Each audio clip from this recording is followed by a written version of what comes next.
If Okay. Roger, you're good to start? Yeah, sure. Okay, cool beans. All right, let's go. Okay, so thank you everyone for joining. The story of the month. Our winner is Roger, or DeceptiGeek, as you may know him in the server.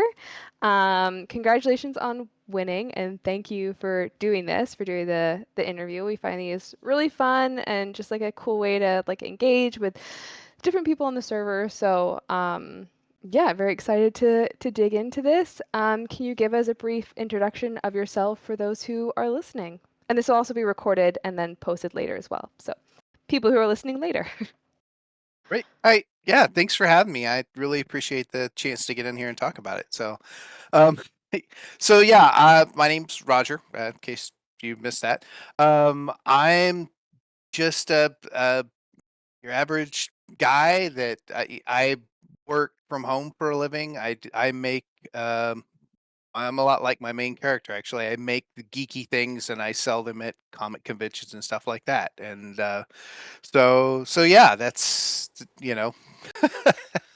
I I'm Love not. it. What do you make?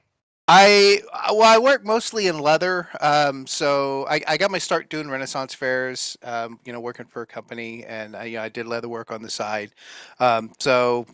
Belts and bracers and stuff like that for Renaissance fairs, and then it kind of branched out. I did steampunk, or I still kind of do, but it's not as popular.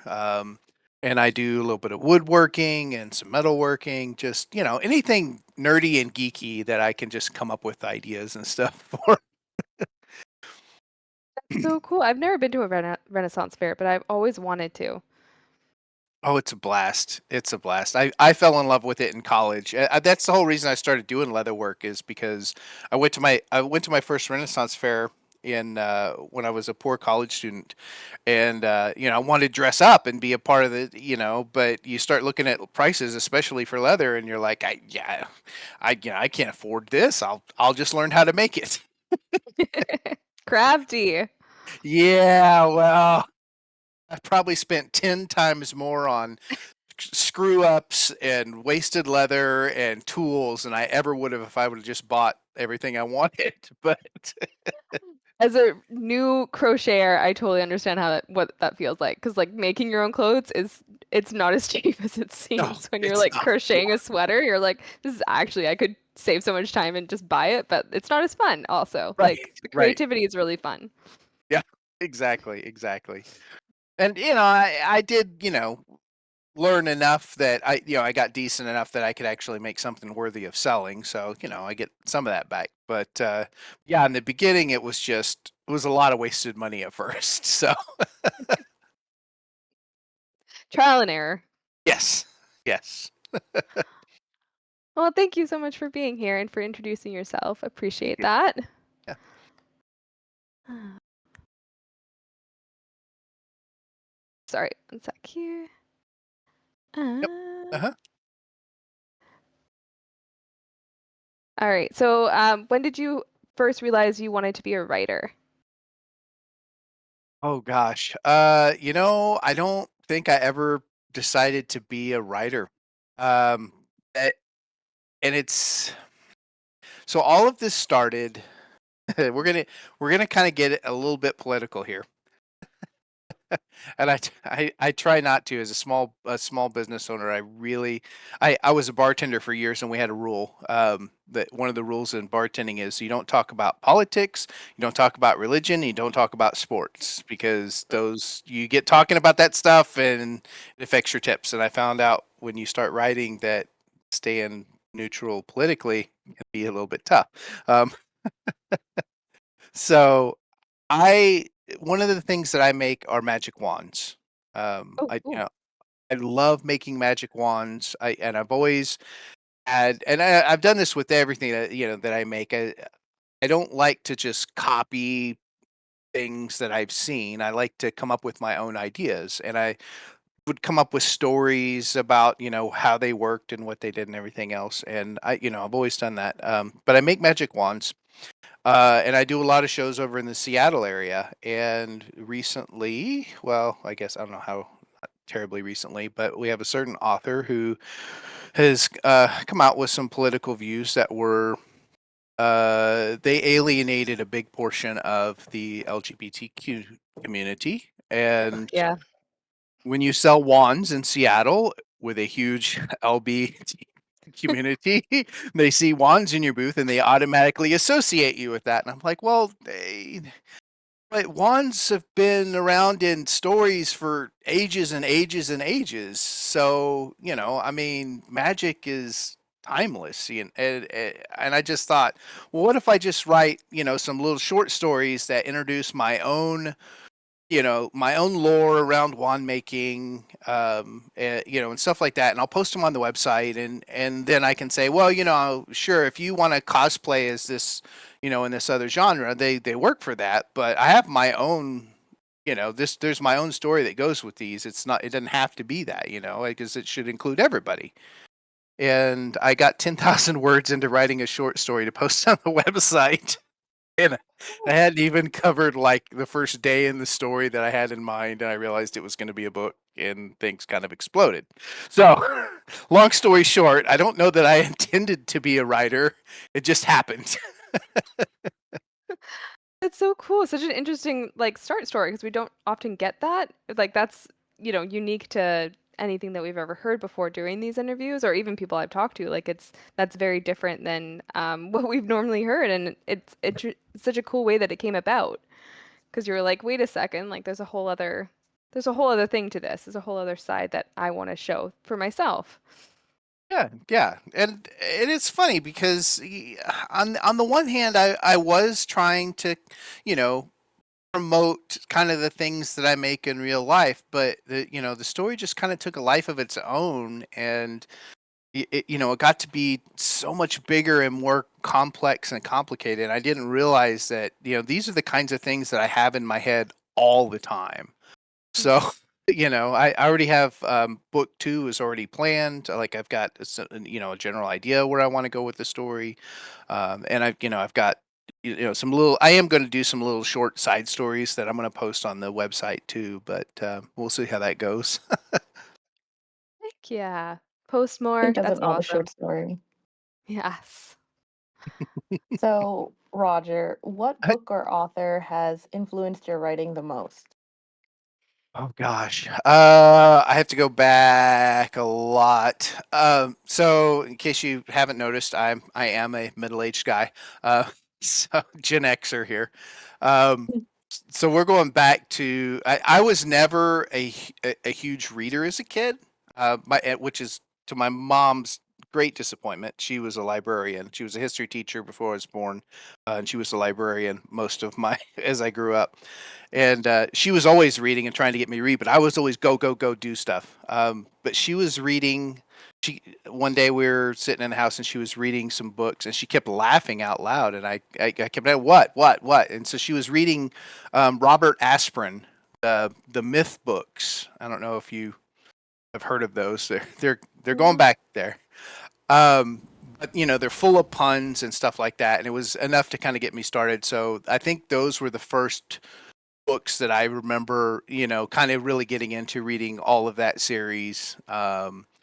And then later on, audiobooks were such, an amazing thing for me because I like the stories, but I have a hard time like sitting and reading a physical book. I have to be doing something. So if I'm driving or working or things like that, audiobooks really opened up this, whole other thing for me. So Piers Anthony's books, the Incarnations of Immortality, were kind of a thing.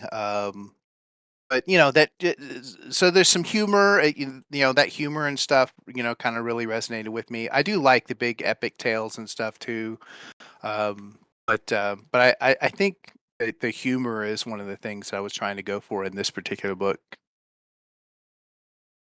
Interesting. And would you say like the humor plays off other genres as well? Uh, d- yeah, well, okay. I obviously am a big, huge geek, so when it comes to movies and TV shows, I have quite the collection of those as well, and anime, which is also written into the book. There's some anime references in there as well. So yeah, I would, I think, there's some other books, and then there's some other series and stuff I've read that are less humorous, more epic. Mm. But my book ended up being I wanted just kind of a cozy, silly, fun, weird, story, and that's kind of how I put into this. So I go back to the humor and stuff, that I have memories of, were, like Piers Anthony and Robert Aspirin and that type of thing. We love weird. Uh, Does your mother know that her laughing in that moment kind of changed the trajectory of your life? Oh, sure. Yeah, sure. So, and it's funny because she'll be the first one to tell you. She's in her 70s now. She's in assisted living, and I can almost guarantee you she probably almost had a heart attack when I told her I wrote a book, because I was not the child that she would have thought Oh would god. write an entire book. So, I'm but sure she's thrilled. yeah. Oh, Yeah. yeah, definitely. Uh, and I'm a horrible typist. Like, I still have to look at the keyboard. I'm fast, but I it's to this day I still crutch look at the keyboard back and forth, constantly, as I'm, you know, I Same. just I want the reassurance that I'm hitting the right keys. See, and I Same. still will hit the wrong keys even while looking. Oh yeah, same, same. I'm definitely not a Gen So, Z. Yeah. so Roger, tell us about Yes. your book. Okay. So should I don't want to do too many spoilers, but spoiler alert here, because we almost can't get into it without revealing some of the stuff here. Um, because and it was really pretentious of me to do this, but I wanted to, because I was creating my own world around the things that I make. I wanted to be able to cosplay the main character when I do Comic Con. So, if I kind of be the character, so I did kind of write myself into the book.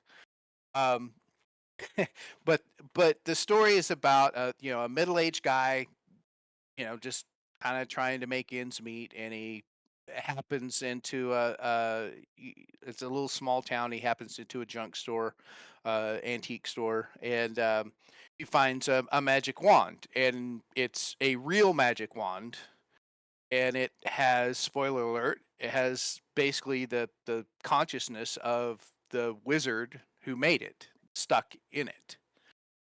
And so he finds out that that he has a latent magic. That's how he was able to, when he picked up this wand, it activated his latent magical abilities. And so now he's this middle aged guy, and he's trying to, navigate this whole new world of, magic and mages. It's kind of, hidden, in our modern day society, and he's going to become a wand maker's apprentice, and this wand is trying to explain how to do that. So Interesting. So, That's really cool. yeah. So sorry, is the one almost like a sentient thing? yeah, yeah, and it's Okay. kind of hinted at. And I did a prologue. I When I wrote the book, I really wanted to stay very much in like a third person close view of just the main character. Okay. And so what I did is I have a really short prologue that's like a few paragraphs where it hints at what has happened.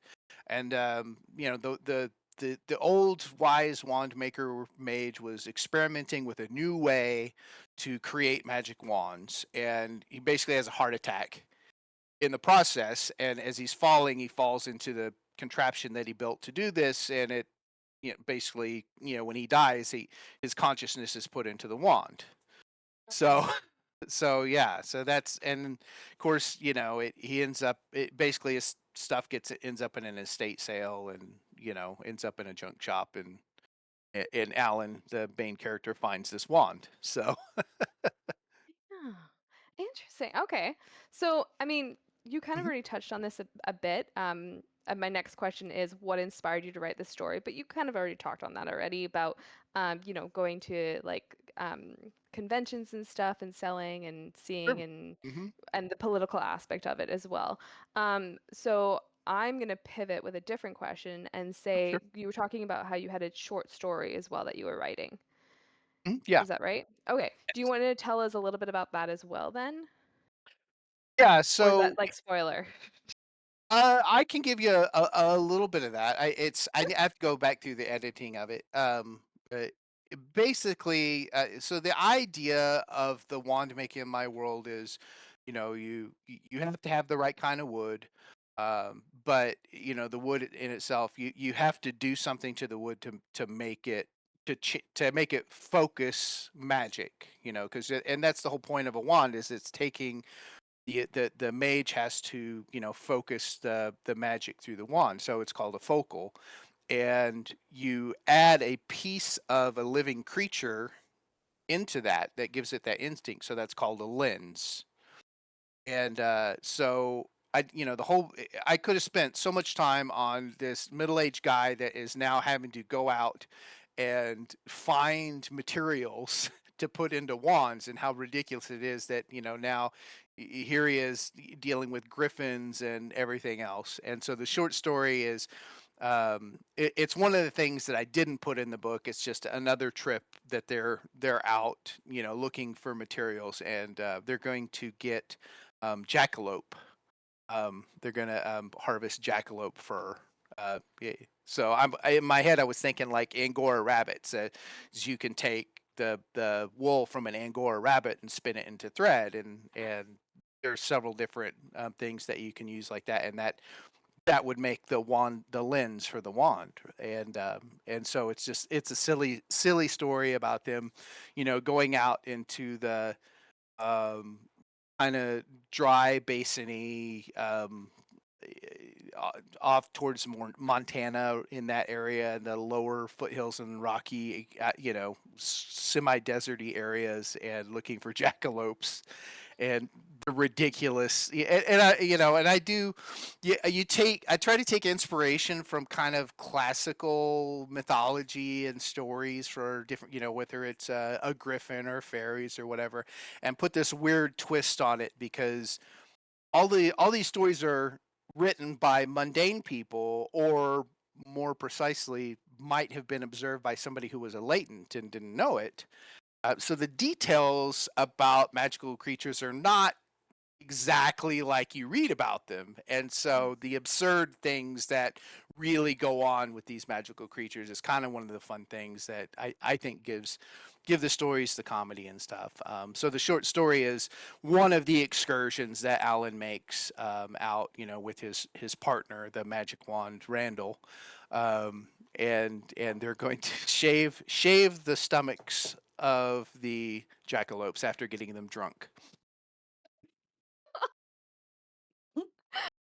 Um, After getting the jackalope, that's yeah.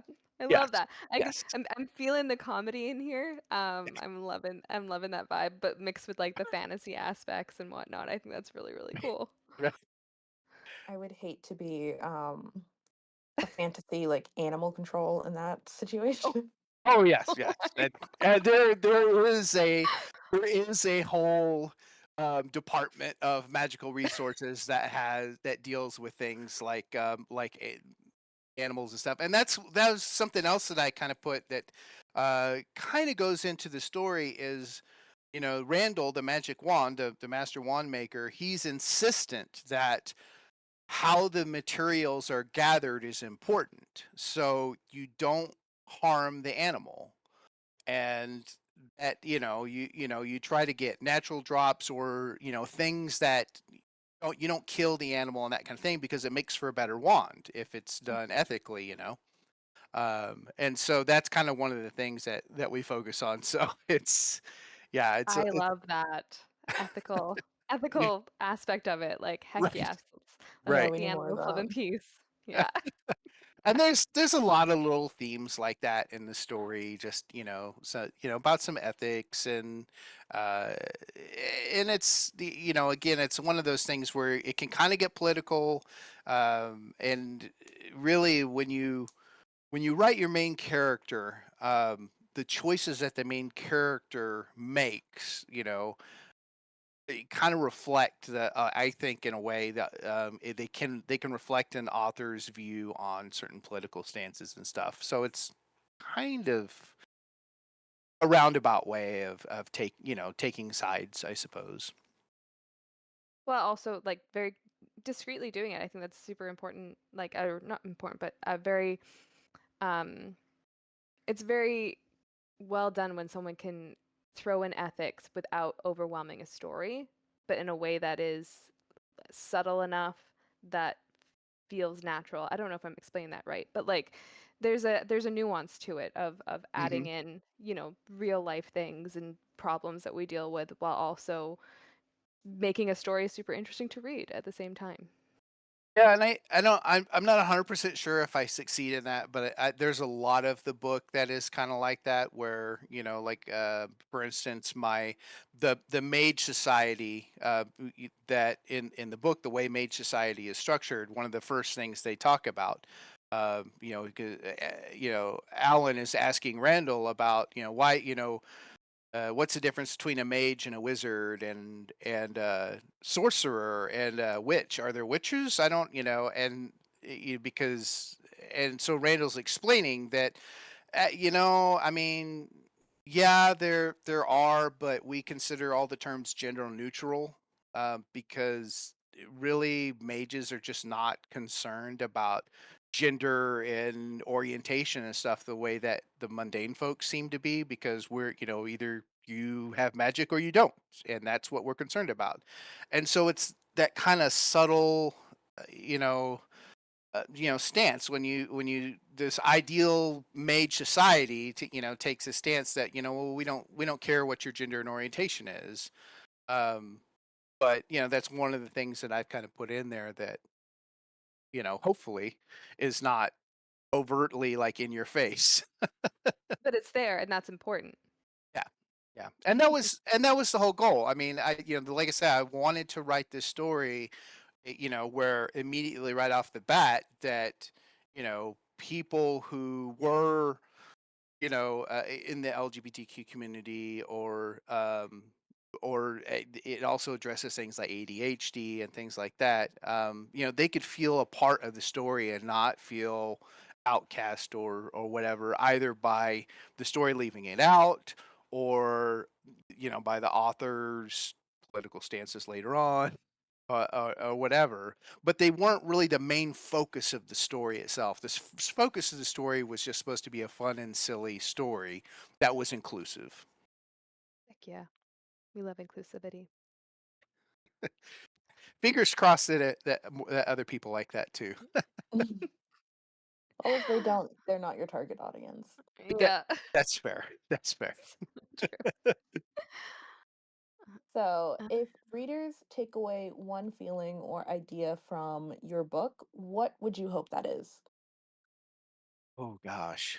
Um, I think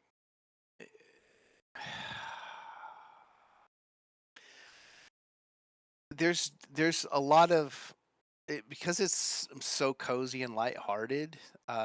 It's hard to be too terribly serious about it, but I think that life doesn't end at middle age. You can start over. You can still find your place, and if you're still struggling, that's okay. Um, but you know, one of the things that I did want to do with this is we have so many stories and stuff that deal with you know kids doing these amazing and crazy things, and that's all great and everything. But when you get older, yeah, it's okay to be doing new things. But keeping an open mind is important. Believe in magic. It might still be out there, I guess. And don't be afraid to take chances and try new things. I love That is so that. sweet. Yeah, I agree. And I think it's really important. And we see so many novels these days that are, the popular ones and whatnot, the mainstream novels that have young protagonists. And as Mhm. someone in her 30s, I appreciate when the protagonist is older, especially Yeah, when you're saying we see so many young people accomplishing things in these books. It's normally like if you think a lot of the dystopian ones or even the fantasy ones, it's sure. people who are 18 to 25 who are normally like saving the world. And I'm like, at 18 to 25, I had no idea what I was doing in my life, and I could have Oh, not saved sure. the world Mhm. if it depended on me too. So like Yeah, it's nice to see older protagonists because like why not? Right? You can do anything at any age. I still believe, and that's not just because I'm getting older, yeah. but I And do believe that. that's a big part of it, and one of the things too, and I've always liked the saying that, let's see, so age comes with wisdom, but wisdom doesn't necessarily come with age. Um, so as you get older, you may not get wiser, but if you're wiser, you're most likely older because the wiser you get, the older you're gonna be. Uh, so Yeah, they normally go hand in hand. When they go yeah, hand in hand, that's normally how they yeah, do. right, right.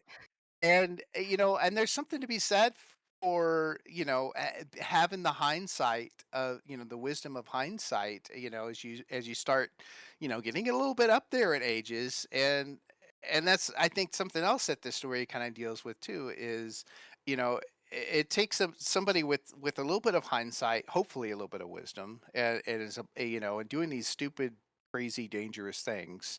And he comes off as timid and a coward, and a lot of it is, you know, he's like, whoa, whoa, whoa, whoa, yeah. When I was 20, I would have been happy to let's go into this griffin's den, and now he's like, whoa, whoa, whoa, whoa. We're about to go into a wild animal's den, and I just saw this thing flying, and it could tear me to shreds.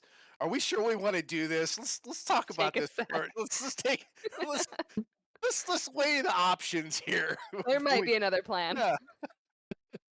So yeah, I mean, I think that there's something to that, that sometimes, having, a little bit, sometimes a little bit older, in the middle age, there's a lot of things that they can bring as a protagonist to the story.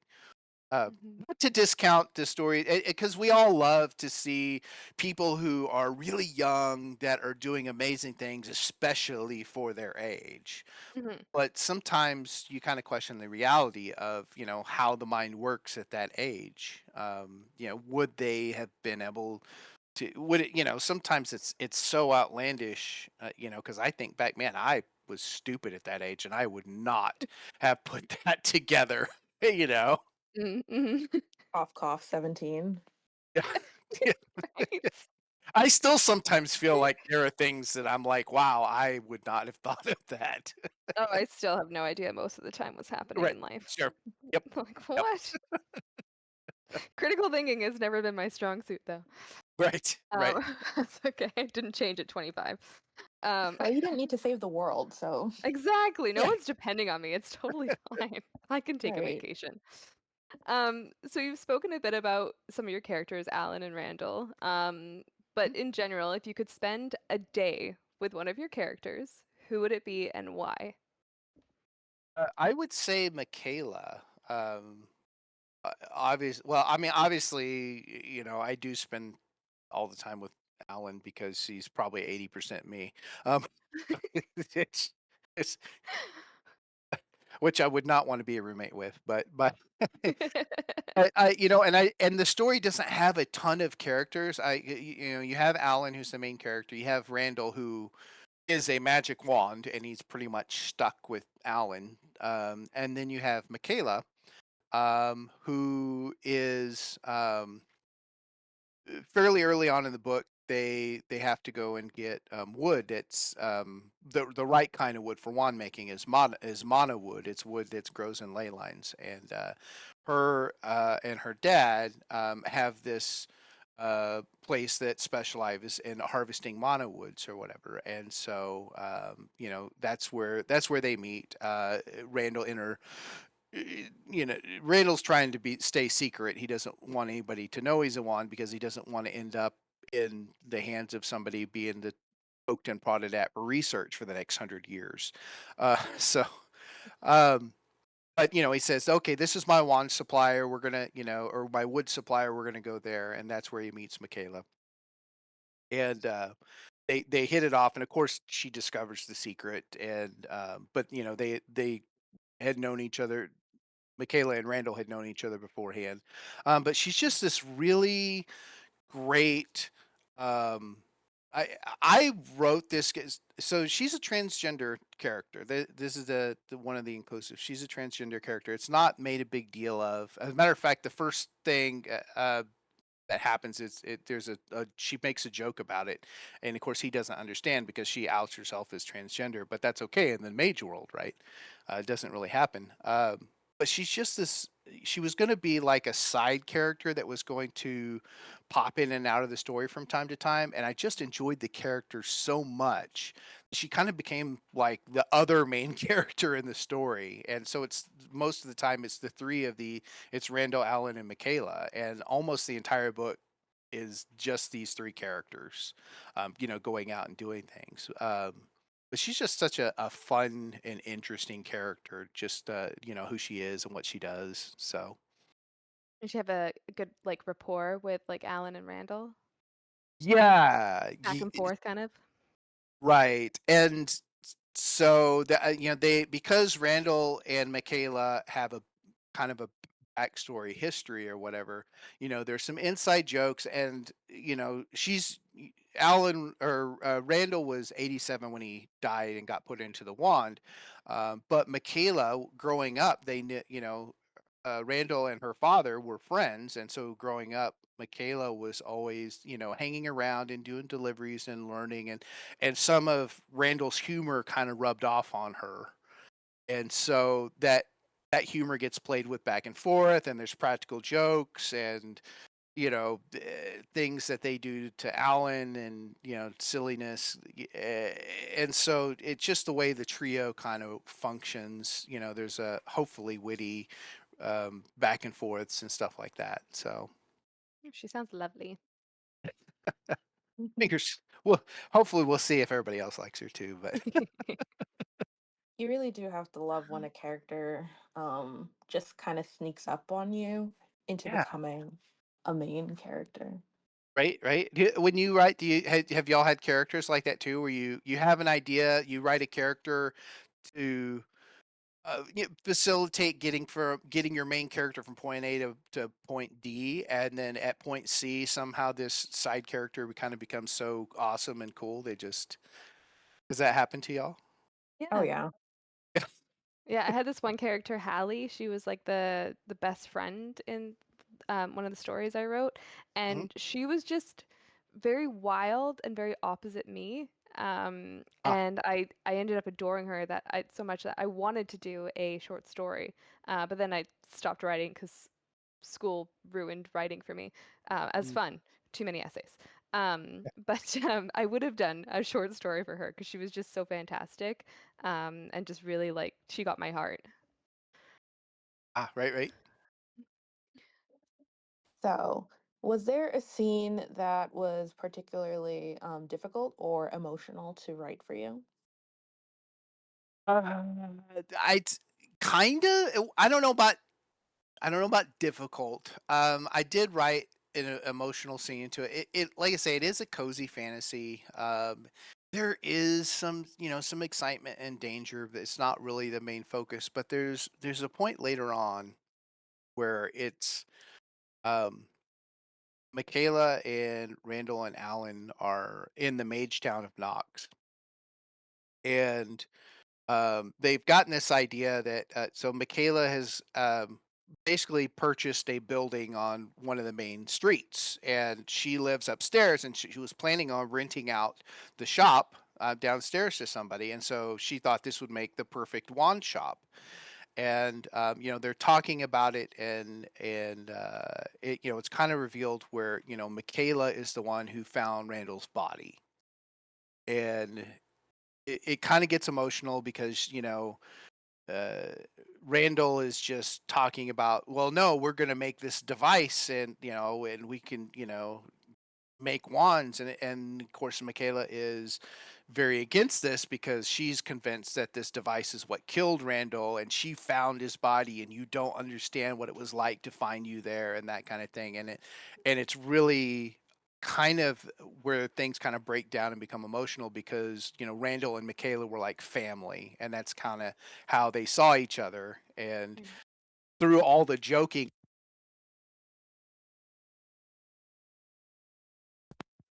I lost my cat. Jumped down and unplugged my It was mic. like, oh, we lost Roger. Right. It happens. Silence. Sorry, keep going. Yeah, but yeah, so as much joking and silliness as ensued, there's this kind of a heart to heart where they kind of come to terms with, the whole aspect of found family and stuff. And while none of them were blood related, they're all the three of them are kind of like this family now. And so that was a little bit tough, I guess, to write. Actually, even reading it, going back, I feel the feels. I don't know if other people will feel the feels, but found family, I think, sometimes can be rather emotional too. Oh, 100%. I think found family can just be just as important as blood Sure. family, if not more important, right? Like your chosen Yeah. family is often it's the one that you choose, and sometimes that's your regular one, and sometimes it's not. Right. Right. So before we ask our last Mm, question, I just want to huh? open it up to audience. Anyone listening, if you have a question you want to ask Roger, just throw it in the chat, and then we'll read them out to as they come through. And yeah, we can see Dom is typing, so that's awesome. So go ahead and write those, and then we will ask our last question and then read those out. Great. Cool.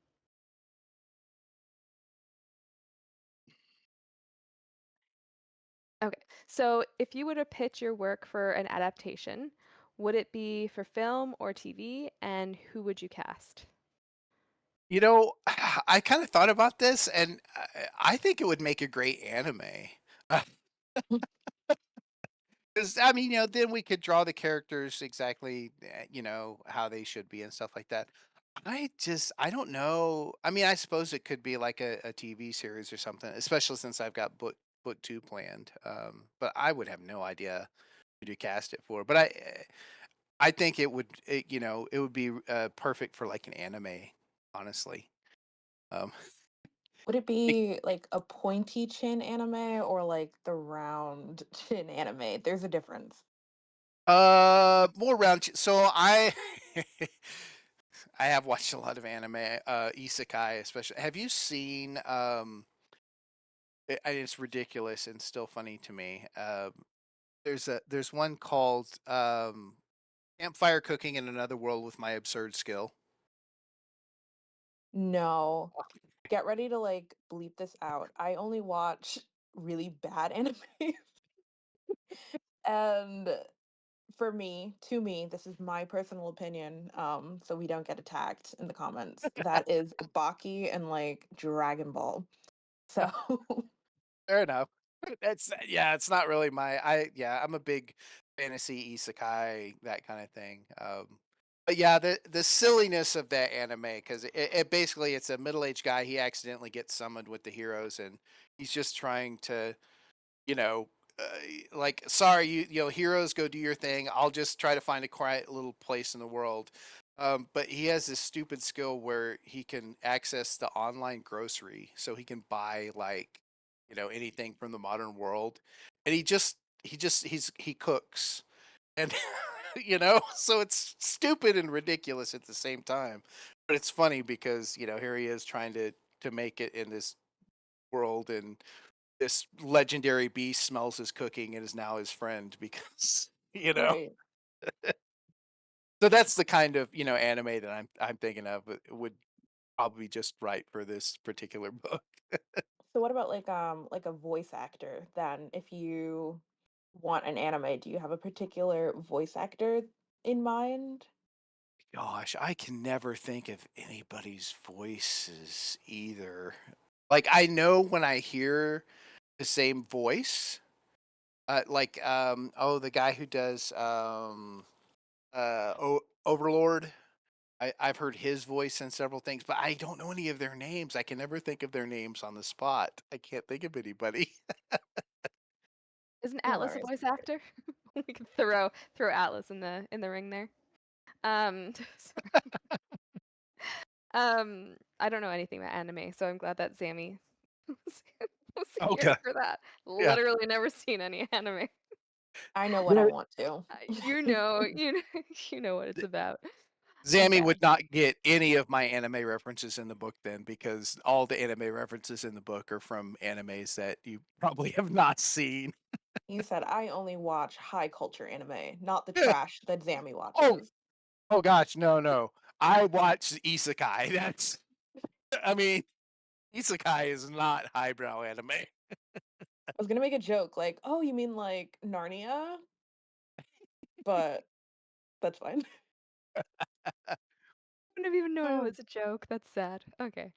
Isekai is just like you are transported to another world. That is basically it.